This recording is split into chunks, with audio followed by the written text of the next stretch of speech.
Hello दोस्तों, examination classes में आपका स्वागत है। आज मैं आप लोगों के लिए विशेष इन्फॉर्मेशन लेके उपस्थित हुआ हूँ। हाँ दोस्तों, जैसा कि आप मेरे थंबनेल में देख रहे हैं, NIOS DLED NCTE ऑफिशियल मानक व मान्यता सीधा असर जजमेंट पर निर्णायक। हाँ दोस्तों, ये यहाँ पे मैं स्टेटस लगा रखा हूँ। आइए चलिए सीधा वार करते हैं कि किस पॉइंटों में अभी तक जितने भी हाई कोर्ट, जैसे कि Uttarakhand high court of Patna, high court of Tripura, सभी में NCTE के उन लाइनों को पॉइंट बनाकर NIOS DLED की जीत हुई है, उन पे सीधा डिस्कस करेंगे। देख लीजिए दोस्तों, इसमें NCTE ने दिनांक 22/9/2017 को मान्यता आदेश पारित किया था। कब आदेश पारित किया था दोस्तों?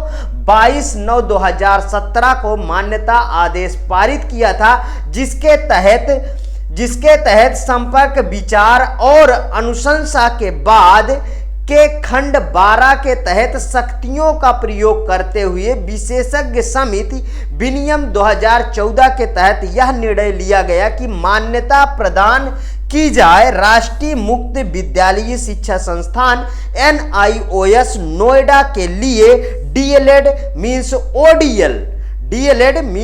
ODL सेवाकालीन अप्रशिक्षितों के प्रशिक्षण के लिए कार्यक्रम।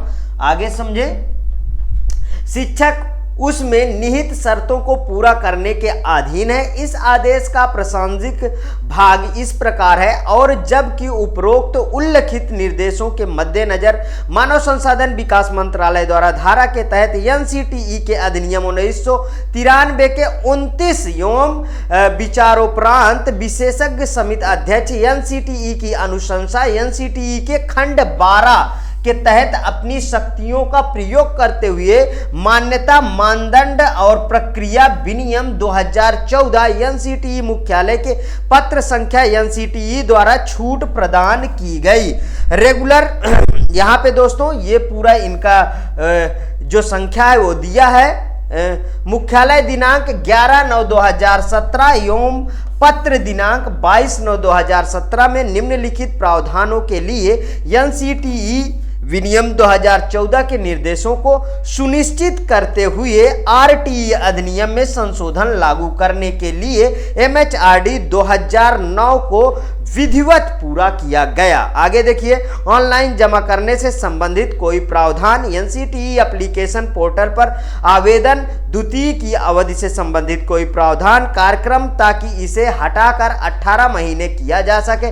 2 वर्ष की और आवश्यकता 6 माह की इंटर्नशिप को 18 की अवधि के भीतर शामिल किया जाएगा। महीने तृतीय प्रवेश के लिए न्यूनतम पात्रता की कोई आवश्यकता से DLED कार्यक्रम यानी कक्षा 12 में 50% अंक, इस हद तक कि जो लोग इसे पूरा नहीं करते आवश्यकता को अंतिम लेने की अनुमति दी जाएगी। कार्यक्रम में प्रवेश उनके अधीन है। पूरा होने से पहले 50% अंक प्राप्त करना। DLED NIOS का कार्यक्रम चतुर्थ NIOS को सक्षम करने के लिए विनियमों में कोई प्रावधान एवं पोर्टल के माध्यम से कार्यक्रम का संचालन करें। MHRD का 5th नंबर देखिए, की संख्या और प्रकृति निर्धारित करने वाला कोई प्रावधान NIOS को लगभग 11 को पूरा करने में सक्षम बनाने के लिए अध्ययन केंद्र लाख अप्रशिक्षित शिक्षक NIOS को संचालित अध्ययन केंद्र संचालित करने की अनुमति दे। देख लीजिए दोस्तों, दे स्टाफ शैक्षणिक व अन्य के निर्देशों के अनुसार। आगे देखिए, MHRD NIOS को इनका प्रशिक्षण पूरा करने में सक्षम बनाएगा। सेवा शिक्षकों की संख्या लगभग 11 लाख है। 31/3/2019 सातवीं सेवा का प्रतिबंधित करने वाले नियमों को कोई प्रावधान DLED में क्षमता प्रोग्राम सक्षम करने के लिए NIOS किसी भी आवश्यकता संख्या में अप्रशिक्षणों के प्रशिक्षित करेगा। शिक्षकों की 8वीं चूंकि लगभग सभी राज्य और केंद्र शासित प्रदेश देश प्रशिक्षण की कवायद में शामिल है, अप्रशिक्षित शिक्षकों में कोई आवश्यकता नहीं होगी। व्यक्ति विशेष से अनापत्ति प्रमाण पत्र मांगा जा रहा है। आगे देखिए, 9वीं उपरोक्त छूट के अलावा उपरोक्त उपरोक्त छूट के अलावा एनआरसी पर भी विचार किया जा सकता है। प्रभावशाली व स्थिति का नियमित के माध्यम से कार्यक्रम का निरीक्षण, निगरानी, वरिष्ठ एनआईओएस द्वारा केंद्रों पर निरीक्षण व्यवस्था, इस प्रयोजन के लिए तैनात कर्मियों को कोई एजेंसी की पूरी, ये सब दोस्तों पूरा का पूरा। अब आगे इसमें ये चीज समझिए, यहां पे देखिए, और जबकि उपरोक्त सभी तथ्यों को आंकड़ों पर विचार करने के बाद एनआरसी ने अपने 275वें में मामले पर विचार किया। यहां पे देखिए भाग 3 में निर्णय लिया गया कि मान्यता प्रदान की जाए। क्या कहा? मान्यता प्रदान की जाए।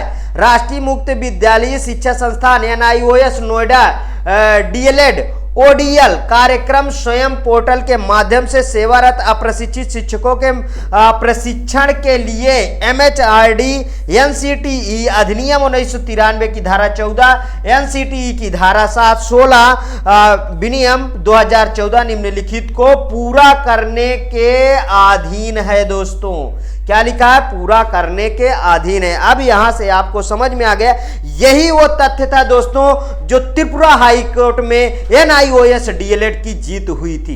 इसके पहले भी मैं ऐसे पॉइंटों को डिस्कस किया है, प्रीवियस वीडियो आप देख सकते हैं। आज मेरा दोस्तों ये मान्यता वाला यहीं तक था, और भी कोई लेटेस्ट न्यूज मिलती है तो मैं आपके सामने ले आके प्रस्तुत हो सकूंगा। दोस्तों अब आप यहां तक समझ लीजिए कि जब Uttarakhand high court, Patna high court, Tripura high court सभी में एनआईओएस डीएलएड के केस चले और सभी में एनआईओएस डीएलएड की जीत हुई, उसी प्रकार अभी सुप्रीम कोर्ट ऑफ इंडिया में एनआईओएस डीएलएड का ऑर्डर रिजर्व हुआ है। उसमें बहुत लोग अफवाहें बहुत तरीके के उड़ा रहे हैं, उनसे प्लीज और प्लीज सावधान रहिए।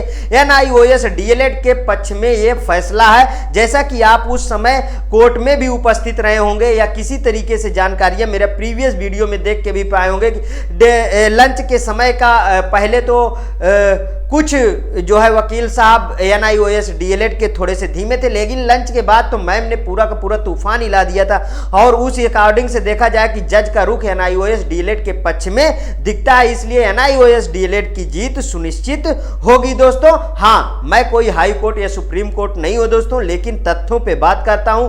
आगे ऑर्डर आने पे, सुप्रीम कोर्ट का फाइनल ऑर्डर आने पे खुद ही पता चल जाएगा, और मैं जैसे ही ऑर्डर आएगा आपके सामने लेके प्रस्तुत होऊंगा। यदि और कोई न्यूज होगी तब भी प्रस्तुत दूंगा। यदि ये वीडियो लोगों आपको अच्छा लगा तो प्लीज और प्लीज मेरे एग्जामिनेशन चैनल को आप सब्सक्राइब करिए, मेरा वीडियो लाइक करिए, ज्यादा से ज्यादा दोस्तों में शेयर करिए। हाँ, अपनी प्रतिक्रिया कमेंट बॉक्स में जरूर प्रस्तुत कीजिए। ओके दोस्तों, थैंक यू दोस्तों।